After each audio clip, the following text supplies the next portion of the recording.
Okay, so here we're at the base of the cliff that was far in the distance when we first started. So we moved south half a kilometer or so. And what we're looking at is pieces of slabs of mudstone which has fallen off the cliff.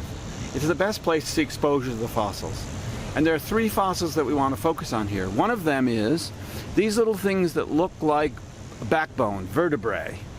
These little things that look like the vertebrae that are here in these little round bits.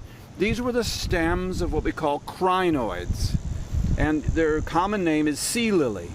And so the stem is what holds up and a big flower on top. We rarely see the flower, but these stems are very abundant around here. The second very common fossil here is something called a bryozoan. And that is like a beautiful lace that would just catch things in the sea as it came through. So it's a beautiful lace, and if you look closely here, you can see little bits of lace. These bryozoans are very common. These crinoids are very common. And then the other is this spirifer brachiopod, this big shell here, which we can see millions of them over here. And if we look over here, we can see a beautiful shell there that's a brachiopod. And so the deal is that we really only see three fossils here in great abundance. And if we look at a slab like this one here, we can see that this is a death assemblage, which means that these things, which are not pelagic, they're not swimming around in the sea, they're benthic. They live on the ocean floor.